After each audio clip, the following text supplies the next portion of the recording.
નમસ્કાર, breaking news સાથે હું છું કિરણ. નજર કરી મહત્વના સમાચાર પર. તો દાહોદ બાળકીના હત્યારા આચાર્યનું ભાજપ કનેક્શન. કોંગ્રેસ હત્યારા આચાર્યના ફોટા જાહેર કર્યા. આચાર્ય ભાજપ માટે પ્રચાર કરતા હોવાનો પણ આરોપ લગાવવામાં આવ્યો છે. કોંગ્રેસના આરોપથી ભાજપ પીસમાં. માસૂમ બાળકીના હત્યારા સામે ફૂટકારની લાગણી. મહત્વનું છે કે દાહોદમાં જે બાળકી મર્ડર કેસ હતો તેમાં એક નવો વળાંક આવ્યો છે. દાહોદમાં બાળકીના હત્યારાના આચાર્યનું ભાજપ સાથે કનેક્શન છે. ચૂંટણીમાં ભાજપના પ્રચારથી લઈ સંઘ વીએચપીના કાર્યક્રમોમાં હાજરી આપ્યું હતું તેવું પણ જણાવ્યું છે. દાહોદ બાળકી મર્ડર કેસમાં હવે એક નવો વળાંક આવ્યો છે.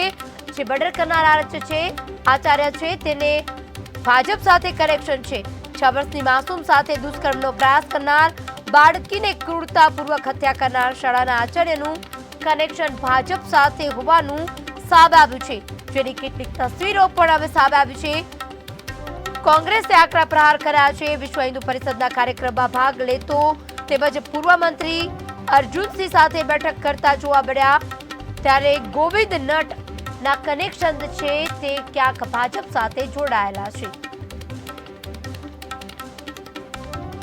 દાહોદ બાળકી હત્યારાના આચાર્યનું ભાજપ સાથે કનેક્શન હોવાથી કોંગ્રેસે પણ આકરા પ્રહાર કર્યા છે. કોંગ્રેસના આરોપથી ભાજપ ભીસમાં આવ્યું છે. માસૂમ બાળકીના હત્યારા સામે ફિટકારની લાગણી.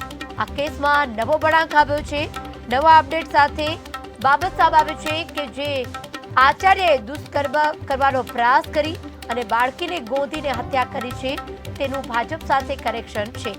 ભાજપના કેટલાક કાર્યક્રમોમાં તે જોવા મળ્યા હતા તેની તસવીરો પણ અત્યારે વાયરલ થઈ રહી છે.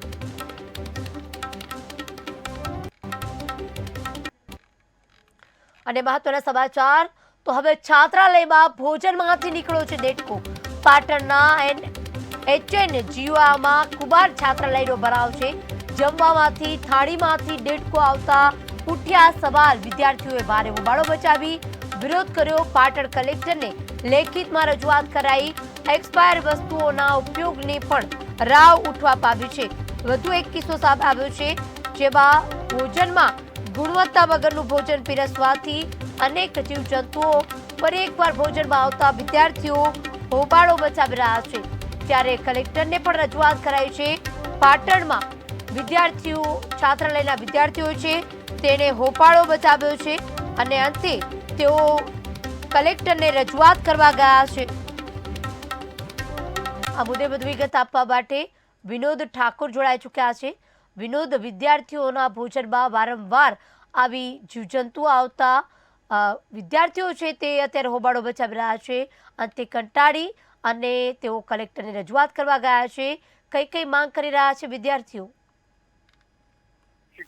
કમ્પાઉન્ડની અંદર જે છાત્રાલય આવે છે, છાત્રાલયની અંદર છેલ્લા 3 માસથી વિદ્યાર્થીઓને ભોજનમાં મુશ્કેલી પડે ત્યારે ગઈકાલે જે ભોજન છે તેની અંદર તડકા દાળના બદલે જે કહેવાય છે કે દેડકા દાળ એટલે કે દેડકો અંદરથી નીકળ્યો હતો અને વિદ્યાર્થીઓમાં ઉગ્ર આંદોલન જોવા મળ્યું હતું. વિરોધ દ્વારા પાટણ જિલ્લા કલેક્ટરને રજૂઆત કરવામાં આવી હતી. પાટણ જિલ્લા કલેક્ટરને રજૂઆત કરતા તેવું જણાવવામાં આવ્યું કે આ કોન્ટ્રાક્ટ રદ કરવામાં આવે અને વારંવાર છેલ્લા 3 માસથી અમને મુશ્કેલી પડી છે. અમારા નાસ્તો કરી અને ગુજરાન ચલાવી રહી છે.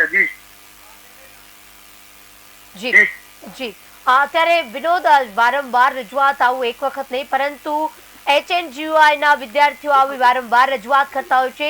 ત્યાં અધિકારીઓને રજૂઆત કરવા છતાં 2 દિવસનો સમય આપે છે. 2 દિવસ બાદ કહેવામાં આવે છે કે ગુણવત્તા વાળું હવે તમને ભોજન આપવામાં આવશે. આવું એકવાર ને અનેક વાર આવી રજૂઆતો છતાં તંત્ર હરકતમાં નથી આવતું અને અંતે કલેક્ટરે રજૂઆત કરી છે. કલેક્ટર દ્વારા શું બાંયધરી આપવામાં આવે છે? કલેક્ટરને રજૂઆત કરવામાં આવી, ત્યારબાદ કમિશનર દ્વારા એવું કહેવામાં આવ્યું કે કોન્ટ્રાક્ટ રદ કરવામાં આવશે અને નવો કોન્ટ્રાક્ટ આપવામાં આવશે તેવું કલેક્ટર દ્વારા પણ જણાવવામાં આવ્યું અને કોન્ટ્રાક્ટ જે કમિશનર છે કમિશનર દ્વારા પણ જણાવવામાં આવ્યું. ત્યારે પાટણ જિલ્લા કલેક્ટરને જે રજૂઆત કરવામાં આવી છે તેને લઈને અન્ય સવાલ પણ ઉઠવા પામે છે કે જિલ્લા સહિત ગુજરાત સહિત કેન્દ્રની અંદર જે મધ્યાહન ભોજન સેન્ટરો થાય મધ્યાહન ભોજન સેન્ટરોની અંદર પણ કેટલીક વાર ગુણવત્તાવાળી વસ્તુ આવતી નથી, જેના કારણે વિદ્યાર્થીઓને મુશ્કેલી પડે છે.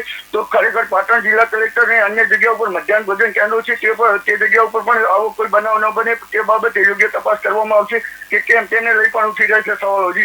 આ સાથે વિનોદ એ પણ કહેવામાં આવી રહ્યું છે વિદ્યાર્થીઓ દ્વારા કે એક્સપાયરી ડેટ વાળું પણ તેમને ખાવાનું પીરસવામાં આવે છે. વારંવાર જીવજંતુઓ વાળું આપવામાં આવે છે અને તેઓએ અનેક વાર રજૂઆતો જે છે તે તેમના શાળાના આચાર્યોને અધિકારીઓને રજૂઆત કરી છે, છતાં કોઈ નક્કર પગલાં લેવામાં નથી આવી રહ્યા। વિદ્યાર્થીઓ દ્વારા વારંવાર રજૂઆતો કરવામાં આવી, કેટલીક વાર રાત્રિ દરમિયાન જે ભોજન હતું તેને લઈ રાત્રિ દરમિયાન પણ તેઓ દ્વારા વિરોધ કરવામાં આવ્યો, પરંતુ અધિકારી દ્વારા કે કોન્ટ્રાક્ટર આ બાબતે કંઈ વાત સાંભળવામાં આવતી નહીં। કાલે ટેલિફોનિક સંપર્ક કરવામાં આવ્યો કોન્ટ્રાક્ટરનો, તેના દ્વારા પણ કંઈક જવાબ આપવામાં ન આવ્યો હોવાની માહિતી મળી રહી છે। જ્યારે આ બાબતે પાટણ જિલ્લા કલેક્ટર તાત્કાલિક ધોરણે આ બાબતે યોગ્ય નિર્ણય લે અને જે કોન્ટ્રાક્ટ છે એ કોન્ટ્રાક્ટ રદ કરવામાં આવે। અન્ય જે મધ્યાહન ભોજન સેન્ટરો છે કે અન્ય જે આવી સંસ્થાઓ ચાલે છે જ્યાં બાળકોના ભવિષ્ય સાથે ચેડા ના થાય અને વિદ્યાર્થીઓને મુશ્કેલી ન પડે તે માટે યોગ્ય તપાસ કરવામાં આવે તેવી પણ માંગ કરીએ છીએ। અને જો આ એમની માંગ નહીં સ્વીકારવામાં આવે, યોગ્ય તપાસ નહીં કરવામાં આવે તો વિદ્યાર્થીઓ દ્વારા ઉગ્ર આંદોલન કરવાની પણ ચીમકી ઉચ્ચારવામાં આવી છે। જી વિનોદ, સમગ્ર માહિતી આપવા બદલ આપનો આભાર। હેમચંદ્રાચાર્ય ઉત્તર ગુજરાત યુનિવર્સિટી પાટણના કેમ્પસમાં આવેલી આદિજાતિ કુમાર છાત્રાલય બાદ છેલ્લા કેટલાક સમયથી વિદ્યાર્થીઓને ખરાબ જમવાનું આપવામાં આવતું હોય છે, તેની બુમરાહ ઉઠવા પામી છે। વારંવાર વિદ્યાર્થીઓ રજૂઆત કરવા છતાં કોઈ પણ નક્કર પગલાં લેવામાં નથી આવી રહ્યા। માત્ર આશ્વાસન આપવામાં આવે છે કે હવેથી ગુણવત્તાવાળું તેમને જમવાનું આપવામાં આવશે, પરંતુ થોડો સમય થાય ત્યારે કંઈક ને કંઈક જીવજંતુઓ ત્યાંમાંથી નીકળતા હોય છે અથવા એક્સપાયરી ડેટ વાળું ખાવાનું તેમને પીરસવામાં આવે છે। ત્યારે વિદ્યાર્થીઓએ હલ્લાબોલ કરી કલેક્ટરને રજૂઆત કરી છે। ત્યારે હવે જોવાનું રહ્યું કે કલેક્ટર કમિશનર સુધી રજૂઆત પહોંચે છે કે કેમ। 22/9/2024 રોજ ભોજનાલયમાં સવારે થાળીમાં સુવિધાઓ પૂરતી અને વ્યવસ્થા કરવામાં આવતી નથી, જેથી કરીને લોકો અમને કેટલાક સમયથી વાયદા આપીને ગયેલા છે, જેથી અમને હજી સુધી કોઈ નિરાકરણ આવેલું નથી। અમારા તાલુકા અને જિલ્લાના અધિકારીઓ પાલનપુરથી આવીને વાયદો કર્યો કે 2 દિવસમાં સુધરી જશે, હજી પણ સુધર્યું નથી, જેથી કારણે આવનારા દિવસોમાં અમે ગાંધીનગર અને પાલનપુર આંદોલન માટે ઉતરીએ છીએ। જેથી આ પગલાં તરત લેવામાં ના આવે તો આંદોલન ચાલુ રહેશે। તો વાત કરી સુરતની, જેમાં માતા પિતા માટે લાલબત્તી સમાર કિસ્સો સામે આવ્યો છે। પાણીની જગ્યાએ ડીઝલ પી જતા બાળકીનું મોત થયું છે। 1.5 વર્ષની બાળકી ડીઝલ પી જતા થયું મોત। બાળકીને ગભરાટ થતા હોસ્પિટલમાં ખસેડાઈ, 10 દિવસ સારવાર બાદ આજે અંતિમ શ્વાસ લીધા હતા। બાળકીએ ડીઝલ પી ગઈ તેની જાણ થતા તાત્કાલિક તેને સારવાર અર્થે હોસ્પિટલ ખસેડાઈ હતી અને અંતે બાળકીનું 10 દિવસની સારવાર દરમિયાન મોત નીપજતા પરિવારમાં ગહેરા પ્રત્યાઘાત પડ્યા છે। સુરતમાં માતા પિતા માટે લાલબત્તી સમાન કિસ્સો સામે આવ્યો છે। પાણીની જગ્યાએ ડીઝલ પી જતા બાળકીનું મોત થયું છે। 1.5 વર્ષની બાળકી ડીઝલ પી જતા તેનું મોત થયું છે। બાળકીને ગભરાટ થવા લાગી હતી, ત્યારબાદ તેને હોસ્પિટલ ખસેડાઈ, ત્યારે તબીબોએ 10 દિવસ સુધી તેને સારવાર પણ આપી અને આ સારવાર દરમિયાન તેનું 10મા દિવસે અંતિમ શ્વાસ લીધા। આ મુદ્દે વધુ વિગત આપવા માટે દિવેશ પરમાર જોડાઈ ચૂક્યા છે ફોન લાઈન પર। દિવેશ, સુરતમાં માતા પિતા માટે એક લાલબત્તી સમાન કિસ્સો સામે આવ્યો। બાળકી કઈ રીતે ડીઝલ પી ગઈ અને કેવી સારવાર આપવામાં આવી, અંતે પરિવારમાં શોક, શું વધુ વિગત?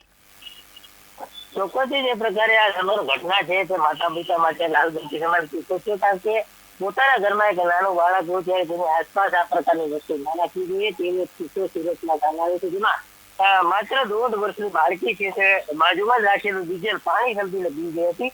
આ સમગ્ર ઘટના છે જે સુરતના જે કતારગામ વિસ્તાર છે ત્યાંની છે અને ખાસ કરીને જે પ્રકારે આ બાળકીના પિતા જે છે અને માતા પિતા એક જે કન્સ્ટ્રક્શન સાઇટ છે ત્યાં કામ કરતા હતા, તેઓ એ છાપરું બાંધીને રહેતા હતા। ત્યાં તેમના જે 1.5 વર્ષની બાળકી છે તે બાળકી સાથે રહેતા હતા, તો તેમાં અચાનક જ બાળકી છે ડીઝલ પી ગઈ હતી। ત્યારે માતા પિતાને કોઈ પણ પ્રકારની ખબર ન હતી, પરંતુ બાળકીને ગભરાટ થયો હતો અને બાળકીને ગભરાટ થતા જ વાલીઓને સમગ્ર મામલાની જાણ થઈ હતી। તાત્કાલિક જ બાળકીને સારવાર માટે સુરતની સિવિલ હોસ્પિટલમાં ખસેડવામાં આવી હતી, જ્યાં 10 દિવસ બાળકીની સારવાર ચાલી હતી, પરંતુ અંતે આ બાળકીનું મોત થયું હતું। મહત્વનું કહી શકાય કે આ બાળકી જે છે જે પ્રકારે ત્યાં રાખેલું ડીઝલ પી ગઈ હતી તેના કારણે આ બાળકીનું મોત થયું છે, પરંતુ ખરેખર આ બાળકીના મોતની પાછળ શું કારણ મહત્વનું જવાબદાર છે તે પોસ્ટમોર્ટમ રિપોર્ટ આવ્યા બાદ જ ખ્યાલ આવશે.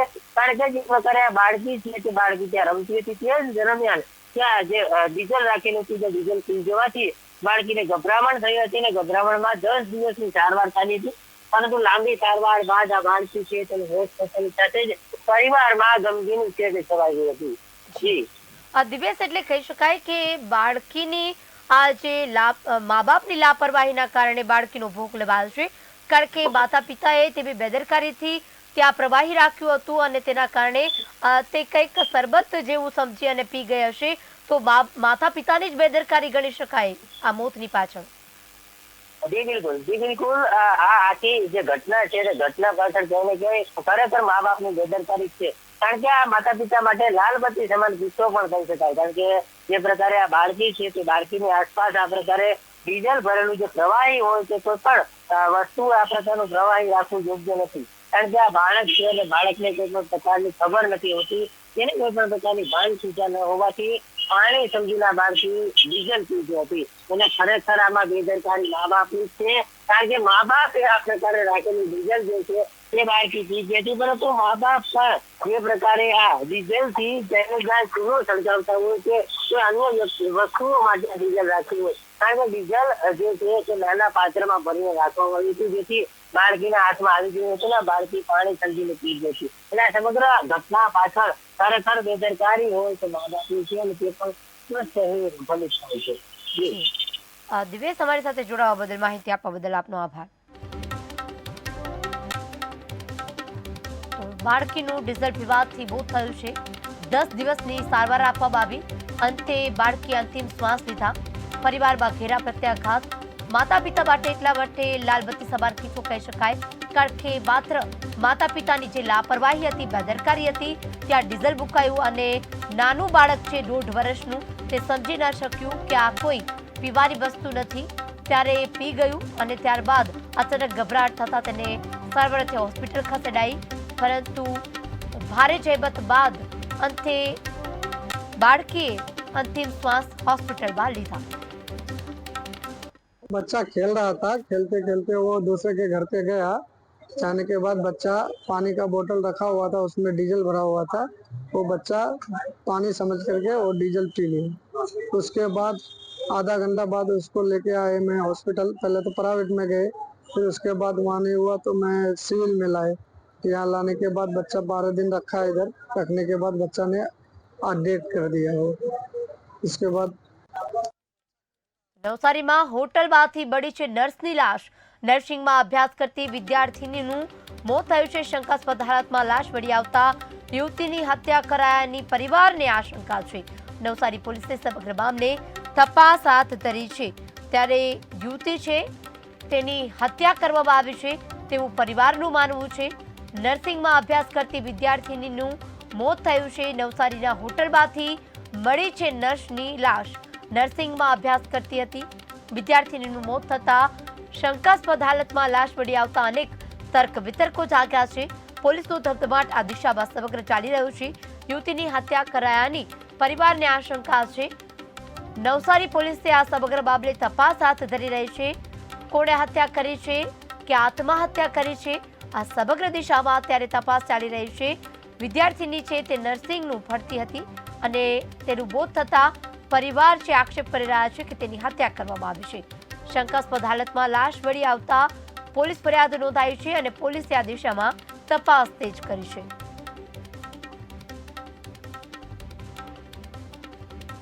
નવસારી પોલીસે સમગ્ર મામલે તપાસ તેજ કરી છે.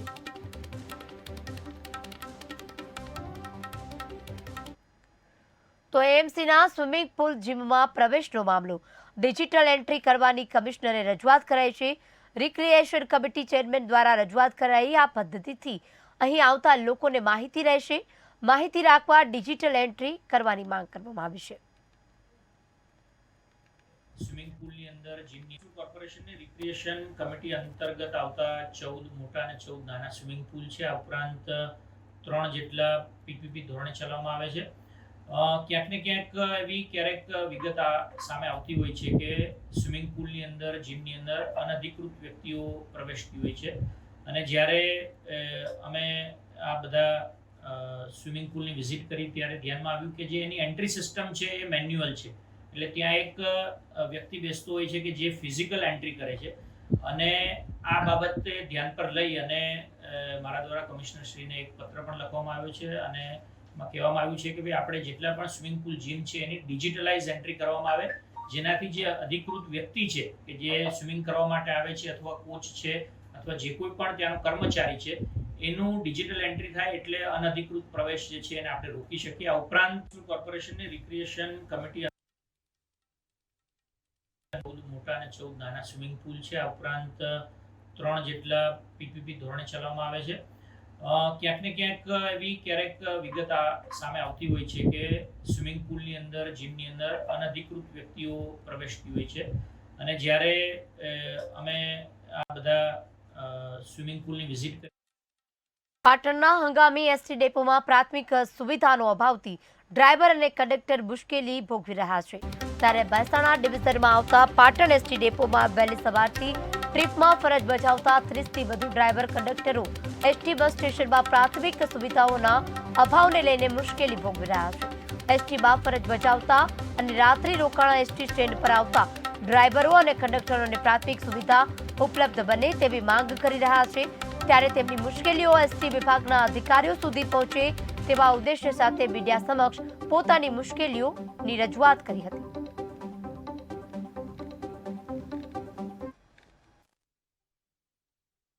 ડેપોની અંદર ઊંઘવાની મેન સગવડ નથી. પછી જમવા તો આખી પેસેન્જર મુસાફરો બેઠા એમના વચ્ચે અમારે જમવું પડે છે. પછી જો કોઈ જાતની કોઈ સગવડ નથી. પાણી પણ સવારમાં તો બંધ થઈ જાય છે, એટલે દોડતું થવું પડે પાણી માટે પણ.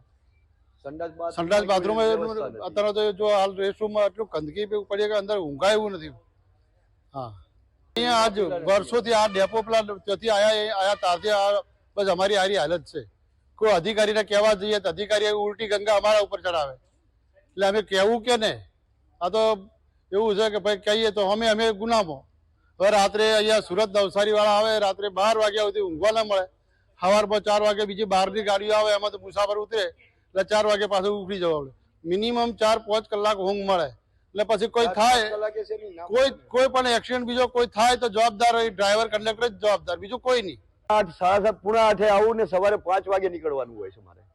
30 જેવા કરે હુઈ રહે, બાકી બહાર ના હોય અહીંયા સુઈ રહીએ છીએ. નવસારી ડેપોમાં આવીએ છીએ, સવારે નીકળીએ 7 વાગે, અહીંયા નાઇટ કરી 3 વાગે. અહીંયા ખબર પડે કોઈ સગવડ નહીં, મચ્છર તોડી ખાઈ, આખી રાત મચ્છર ખાઈ જાય તોડી. કોઈ સેફટી નહીં, કોઈ કેસની કોઈ સેફટી નહીં, અને બસ થોડી બહાર ઊંઘવા જઈએ, કઈ કેસની કોણ જવાબ. રાજ્યમાં ખેલૈયાઓ માટે સારા સમાચાર. 5 ઓક્ટોબરે રાજ્યમાંથી ચોમાસું લેશે વિદાય. નવરાત્રીમાં વરસાદની શક્યતા નહીવત છે. સપ્ટેમ્બર માસના છેલ્લે વરસાદ વરસી શકે છે. ત્યારે આજે 24 સપ્ટેમ્બર અને આવતીકાલે આગાહી. સુરત, નવસારી, ડાંગ, વલસાડમાં આગાહી. ભારેથી મધ્યમ વરસાદની આગાહી કરાઈ છે. આગામી દિવસોમાં વરસાદની આગાહી કરાઈ છે, પરંતુ ખેલૈયાઓ માટે આ સારા સમાચાર કહી શકાય, કારણ કે હવે સપ્ટેમ્બરની 5 સપ્ટેમ્બર સુધી જ ચોમાસું વિદાય લઈ શકે છે. એટલે કે આગામી દિવસોમાં જે નવરાત્રી બગડવાનો ભય હતો ખેલૈયાઓને તે હવે નહીવત છે, કારણ કે હવામાન વિભાગ દ્વારા ફરી એકવાર આગાહી કરાઈ છે કે આગામી દિવસોમાં હવે ચોમાસું વિદાય લઈ રહ્યું છે. એટલે કે 5 સપ્ટેમ્બર સુધી ગુજરાતમાંથી ચોમાસું વિદાય લઈ લેશે. અમદાવાદમાં ફરી ડબુરાઓની રફતાર કહેર મચાવી રહી છે. નશાની હાલતમાં કાર ચાલકે 3 લોકોને મારી ટક્કર. પ્રથમ અડાલજ ત્રિમંદિર પાસે 2ને અડફેટે લીધા, બાદમાં ચુંડાલ સર્કલ પાસે એક વ્યક્તિને ટક્કર મારી. સ્થાનિકોએ પીછો કરી કાર ચાલકને ઝડપી પાડ્યો. કારમાં સવાર યુવકને લોકોએ ચખાડ્યો મેથી પાક. કારમાંથી દારૂની બોટલ અને ચવાણું પણ મળી આવ્યું છે. પોલીસે અકસ્માતનો ગુનો નોંધી તપાસ તેજ કરી છે.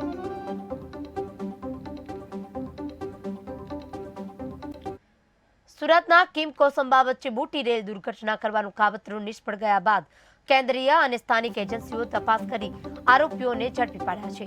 રેલ કર્મીઓએ જ પેડલોક કાઢ્યા હતા. ત્યારે મીડિયાની પ્રખ્યાત થવા સોશિયલ મીડિયાથી પ્રમોશન, આ સાથે જ રેલવે અને એવોર્ડ મેળવવા માટે કિમ કોસંબા વચ્ચે રેલવે કર્મીઓએ કાવતરું ઘડ્યું હતું, જેનો પર્દાફાશ થયો. સુરતના કિમ કોસંબા વચ્ચે મોટી રેલ દુર્ઘટના કાવતરું નિષ્ફળ ગયું છે. ત્યારબાદ કેન્દ્રીય અને સ્થાનિક એજન્સીઓએ તપાસ કરી રહી છે. ખાસ કેન્દ્રીય ગૃહ મંત્રાલયની નજર પણ આ ઘટના પર હતી. ત્યારે NIA અને અન્ય તપાસ એજન્સીઓને ઘટના પ્રથમ જોનાર રેલ કર્મી સુભાષ પોદાર પર શંકા ગઈ હતી, કારણ કે 71 પેડલોક કોઈ સામાન્ય વ્યક્તિ ઓછા સમયમાં કાઢી શકે તેમ ન હોવાનું જણાવ્યું હતું.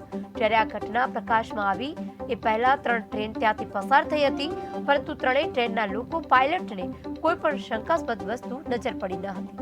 કોઈ પણ ફૂટપ્રિન્ટ કે અન્ય શંકાસ્પદ વસ્તુઓ ઘટના સ્થળે ન મળતા જેથી NIA પહેલાથી જ શંકા હતી. સુભાષ ખોટું બોલી રહ્યો છે. પોલીસે અને એજન્સીઓએ સુભાષની ઉલટ તપાસ હાથ ધરી હતી. સપ્ટેમ્બર 2000 સવારના 5 વાગ્યા પછીના અરસામાં જે કિમ અને કોસંબા વચ્ચેનું રેલવે ટ્રેક છે ત્યાં પોલ નંબર 292/28 થી લઈ અને 291/17 જેવા અંદાજે 1.5 કિલોમીટર જેટલા ટ્રેક ઉપર 71 જેટલી ARC પેડલોક અને જે ડાઉન ટ્રેક ઉપર ફિશ પ્લેટ કાઢી અને અપ ટ્રેક ઉપર મૂકી દેવાની ઘટના જે સામે આવેલ હતી. ગુના કઈ રીતે બન્યો, કોણે અંજામ આપ્યો, આ તમામ વિગતો સાથે સમગ્ર જિલ્લાની પોલીસની એ જ દિવસે સાંજે અને બીજા દિવસે વિવિધ ટીમો 150થી વધુ પોલીસ અધિકારીઓ કર્મચારીઓ દ્વારા આસપાસનું જે વિસ્તાર છે અંદાજે 5 કિલોમીટર જેટલો વિસ્તાર એનું સર્ચ પણ કરવામાં આવેલ. એ ટ્રેકને પેટ્રોલિંગ દરમિયાન ટ્રેકના કૃત્ય સુભાષના કહેવાથી થયેલું છે, પ્રસ્થાપિત થયેલું છે અને 3 આરોપીઓએ આની કબૂલાત પણ કરી છે. તથા પોલીસ ઈરાદો આમાં જાણવો ખૂબ જ અગત્યનો હતો. પોલીસે ગહન પૂછપરછ કરતા પ્રસિદ્ધિ માટે ઇનામ મળે એના માટે આ કૃત્ય કરેલું છે. તારીખ 21મી